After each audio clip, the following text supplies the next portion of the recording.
essential, but not part of these essentials.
What's up, everybody? So gonna play some Diamond Head, Lightning to the Nations in the background. It's not really a thrash essential, but it really is a thrash essential, since it was basically what Metallica based their whole sound on, really. If you really listen to this and know this album, you could hear it. And obviously Metallica covered a lot of albums on this one, including this song, which is one of my favorites. Back in the day, I didn't really know about this band. I actually heard Metallica's version of Am I Evil first. Then my friend educated me, because at the time I was young and naive and thought Metallica wrote it. Turns out it was Diamond Head. So I'm going to continue playing that in the background and burp. I've been drinking a couple of beers, and there's been several requests for this video.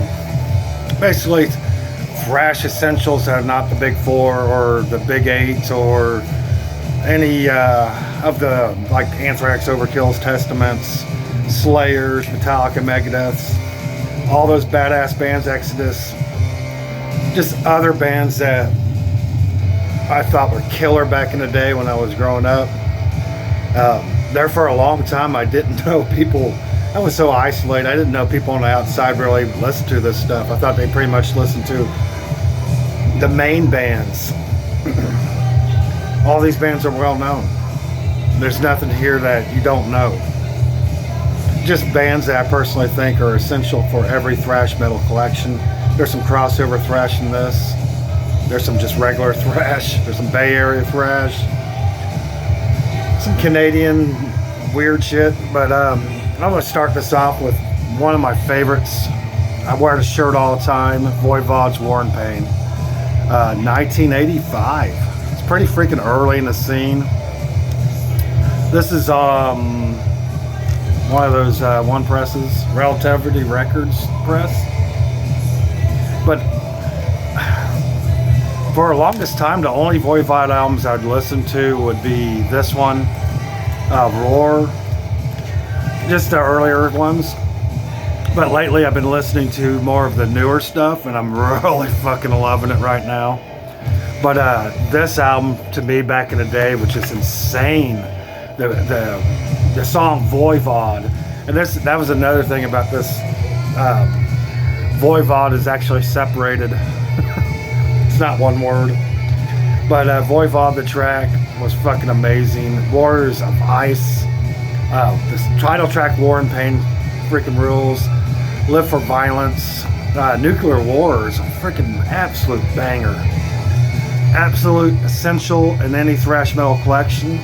Later they become more of a progressive band. This is kind of a, to me at the time, I thought was like a crossover album. Crossover thrash album. Didn't really know what that was, but when I listened to this, I think I discovered this for the first time in 1988 or 89. A lot of these I discovered a little bit after they were released through friends. This one was one of them, Voivod, War and Pain. Essential. Death Angel with the Ultra Violence. It's another one that really blew my mind. And at the time, I remember Frank was playing me this. He goes, these guys are pretty much your age. I said, really? And at the time, I think they were like 15 or 16, or most of them. Maybe the drummer was the youngest one. I don't really entirely remember. But this was another one that, holy shit, it blew my mind when I first heard it. Blew my mind. And I was like, these are kids playing some badass thrash metal out, badass thrash that was equal to Megadeth and Metallica and Slayer, in my opinion. This is on Enigma, I believe. Fuck, I can't see it. No, it's something else. Killer album, Death Angels, the Ultra Violence is just absolutely mandatory, freaking essential thrash metal album in anybody's collection. Another one was Forbidden Evil by Forbidden, which was Forbidden Evil. I think this was in 1988 or so. So this is about the time I was really getting into thrash. I was kind of still listening to the glam metal at the time. A lot of us Gen X guys were. But this one, holy crap. When I first heard it, I was thinking it would sound like I put Overkill and Anthrax together, and that's what I thought this album sounded like to me back then. And every track on it, and I became a huge Forbidden fan. Twisted and Form was probably the first, so I didn't hear this probably until 1990. It was released in 98, but 1990 is when I first heard this, because I got into Twisted and Form first. But this album, Chalice of Blood, is probably my favorite track on here. Through the Eyes of Glass, Forbidden Evil, March into the Fire, Follow Me. Obviously, I'm a huge Forbidden fan. I just showed Distortion not too long ago. I think out of all the thrash bands, this is one of my favorites of the kind of, I don't know if I want to call it underground. It's just those bands are kind of under the radar at the time. Another essential, I think, is Violence, Eternal Nightmare. I love the Machine Head stuff that Flynn does, but I think this is his best work. I think a lot of people would probably agree with me. But this album, 1988 again. I mean, thrash metal coming out in 88. And Justice for All was huge. That's probably one of my favorites in 88, but this would be up there with Forbidden. Just absolutely a freaking amazing album. And this one's on Mechanics.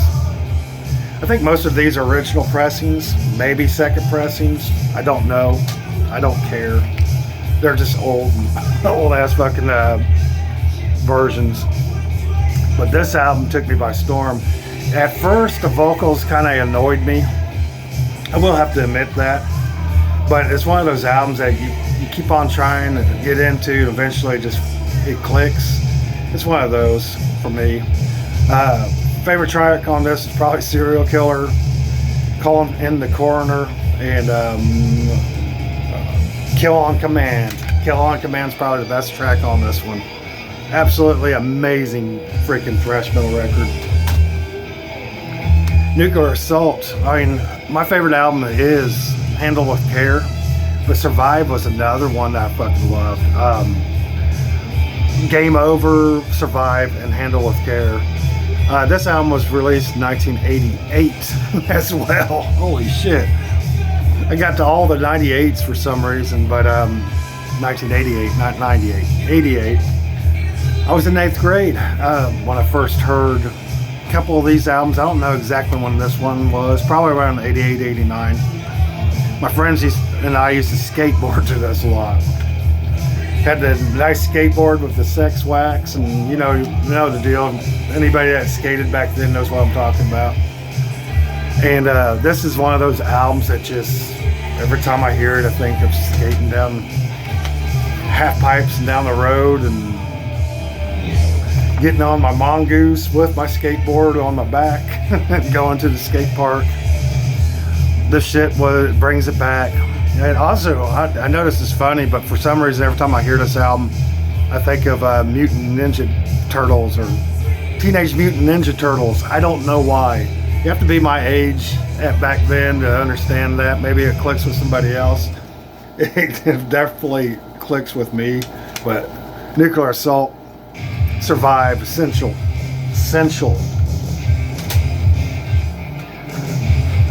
Another one, Sacred Right Ignorance, 1987, I believe. I was in 7th grade. This is on Enigma, but I was in 7th grade when this album came out. I think I heard this pretty soon after it was released. I think Frank would play Surfer Nicaragua in this one. And this one is just absolutely amazing. Everybody knows how amazing this album is. I like the artwork on the inside. But that riff, the opening riff on Death Squad that is my favorite track on this. The entire album is fucking perfect, 10 out of 10. But Death Squad, that riff, everybody knows that riff. Freaking massive sound, just sounds so freaking amazing. Just a killer one. So definitely essential. Another one is Carnivore with Retaliation. I think I heard this one first, and this one was released in 1987. 1987, 88, it looks like. There's 185, but most of these are 87 and 88. There's 285s, okay. There's 285s, but Carnivore, this one, I remember when I first heard it, I was like, what the fuck? All the shit going on at the beginning, Jack Daniels and pizza. What the fuck? But Angry Neurotic Catholics was awesome. Race War, Jesus Hitler, everybody knows that song. Music Depression, USA for USA. I remember when Peter Steele started to type on Megadeth, I was like, what the fuck? This one's on Roadrunner, and it's definitely an album you have to have in your collection. Definitely have to have this one in your collection. I like this. This has a bunch of albums. Other Price Killers, Vicious Rumor, Soldiers of the Night Killer, Ancient Steel, Skeptics Apocalypse. I have that one. Possess Seven Churches. Fuck yeah. Hell's Eve, Tale of Terror. Fuck yeah. Voivod, War and Pain. Exciter, Heavy Metal Maniac. Paradox with Product of Imagination. I don't have that album. I have Heresy, and I really like that one. Whiplash, Ticket, and Mayhem. I don't have that one either, but I have the first one. And Razor, Evil Invaders, which I have. Man, does this sound? It feels like the 80s. I just remember waking up in the 80s, going skating or riding my bike or hanging out with friends, playing Atari, playing Super Nintendo to this shit. And just, I see this stuff and it just brings it all back. When I hear it as well. Another one from freaking Arizona, Atrophy with Socialized Hate. I need to drink some more beer, fellas. And gals, if you're watching. I know there's a couple of gals been watching. This one's another one. Fucking killer motherfucker. I love Atrophy. This is on Roadrunner as well. But that's another one that Frank got me into. And it's another one at first. At the early days of my thrash beginnings, Metallica, Megadeth, Testament was the ones I went to, but he was trying to educate me on the finer thrash in life, and these are definitely overlooked. Not overlooked, but back then they're pretty much overlooked. Nowadays, everybody's showing this shit. Fucking rules. Atrophy with Socialized Hate kind of has these man, there's a couple of bands they sound like, kind of remind me of Sodom, of course, and maybe Sacred Reich a little bit, and Megadeth. Love this album art. I just think this is just an absolute classic. Atrophy with Socialized Hate, which was 1988. Hey, it rhymes. Fuck yeah. 1985. I just showed this my Anthrax video, but I want to talk about this a little bit. So Sodom, or not Sodom, Stormtroopers of Death, Speak English or Die. So I think this was on rotation when I was a kid over and over again. And it was one of those albums I played a lot. This is on Megaforce Records. And when I found out Scott Ian, or Ian, whatever his name is, from Anthrax did this album, I had to get it. And as soon as I heard the first freaking guitar riff, I was like, there it is. I knew exactly who was playing guitar on this. But this album for me is one of those albums that just kind of reminds me of going to the flea market. If we had a local flea market in town, that's when I first bought this album. I bought it because the artwork reminded me of Iron Maiden. I don't know why, but I guess a little bit. I didn't know anything about the band, but I kind of discovered this band on my own. And I thought it was going to be like Iron Maiden, but it's far from it. And then when I was playing this motherfucker, I was like, oh fuck, it's got Iron from Anthrax. So fuck yeah. Anyway, I hope this makes sense. This album fucking rules. It's just essential as fuck. Oh shit. But I had that story a little bit backwards, as you can tell. But another one, fuck yeah. And then the last essential, I'd say, is this one. This one scared the fuck out of me when I first heard it. The Accused with Martha Splatterhead's Maddest Stories Ever Told, 1988. You could tell when I was really into thrash. 1988 must have been the year. But this is another one that just has a certain horror-feeling sound to me. The artwork is kind of freaking scary as fuck. There's no pentagrams. The dudes looked crazy as fuck on it, but for some reason this album sounded evil as hell to me back then. This is on Combat Earache. Also available on Combat and Earache. Is this Earache? No, this is Combat. So, this is another one I want skate to. It's a freaking another one. And something about this album was just freaking amazing. This is definitely a reissue because it has Carcass, Symphonies of Sickness. What else on it? Archangel, Time Does Not Heal. Cyclone Temple. Nocturnus the Key. Well, I know that was 1990, so this is definitely a reissue. Man, all the bands on this this listing here is insane. Bolt Thrower, War Master, Devastation, Idolatry, which, fuck yeah, I love that album. Napalm Death, Harmony Corruption, Morbid Angel, Altars of Madness, and Blessed Are Sick. Entombed, Left Hand Path, Godflesh with Street Cleaner. I said the Carcass. Ultimate Revenge 1. I think that's a compilation or something. I don't even know what the fuck that is. Forced Entry, As Above, So Below. Fuck yeah. Various Grind Crusher LP. Cues, More Fun. Venom, Black Metal, At War with Satan, Welcome to Hell, and Possessed. But this album is definitely one of those albums back in the day that you just didn't really, in my neck of the woods, you didn't really hear anybody talk about this. It was all the bands that everybody freaking knew.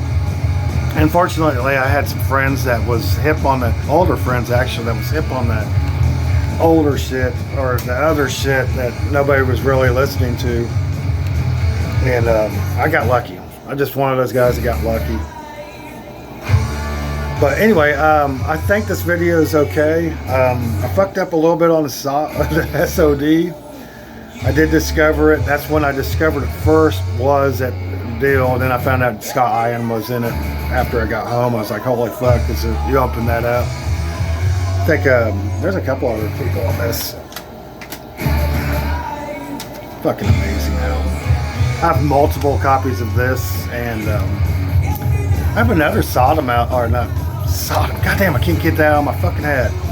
SOD album that I need to listen to later. I think it was released a little bit later than this one. But holy fuck! Time to listen to this again. This album is so fucking fun. I'm gonna have some bonuses. I got 14 minutes, so let's hold on a second.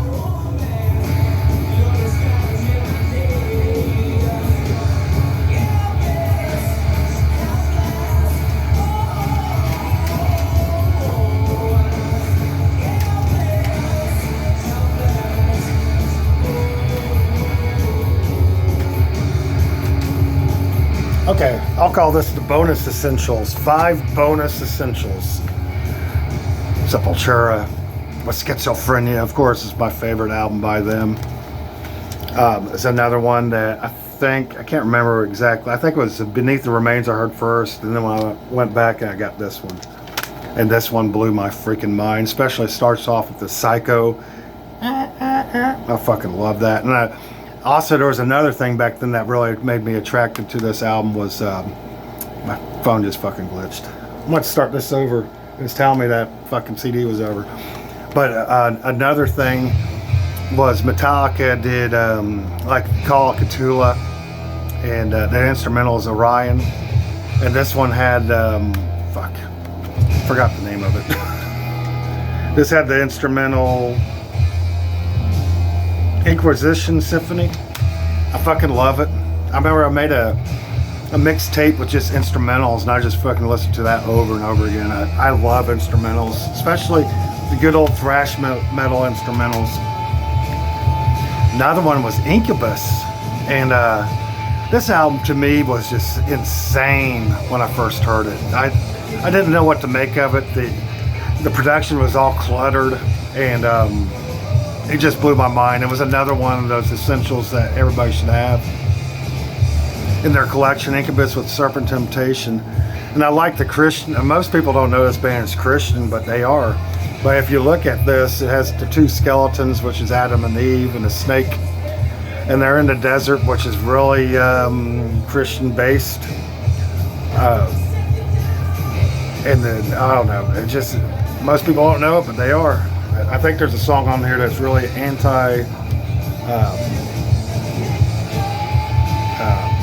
what do you call that? Abortion. It's called Underground Killer. I think it's what it was one. No, it's called that, and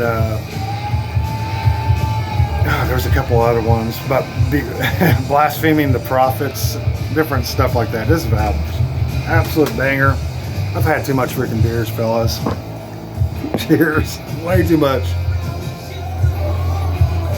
This one, damn, I don't know why I grabbed it, but I'm gonna show it anyway.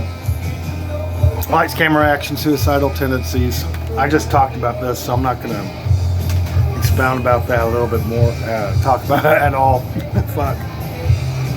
This one, so MOD, I remember I always got SOD and MOD kind of confused.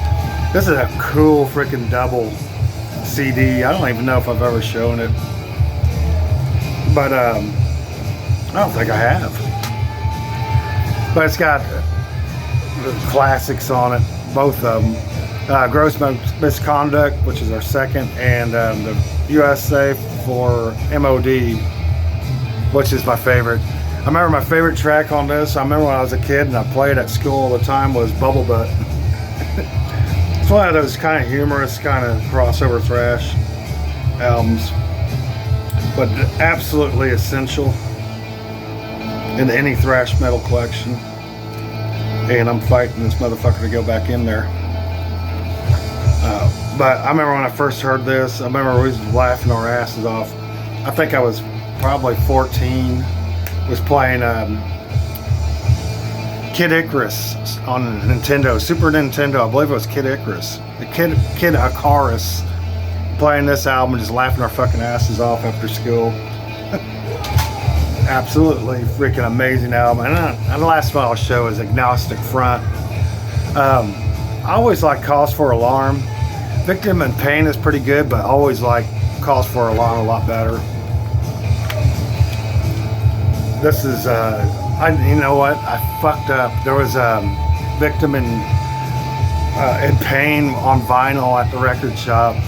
I don't know if it was reissue. I just saw that it was the black cover, and I passed it up. The next day I went back. I sat there and thought about it. It's like I should have grabbed it. Go back there and somebody else already grabbed it. Sometimes us record shoppers know this. Like, well, you know, and sometimes I'll try to hide it. If I find a record I don't have enough for, I want it, or come back for, sometimes I try to hide it somewhere else in the freaking pile. Has anybody else done that? Fuck, I do. I still do to this day.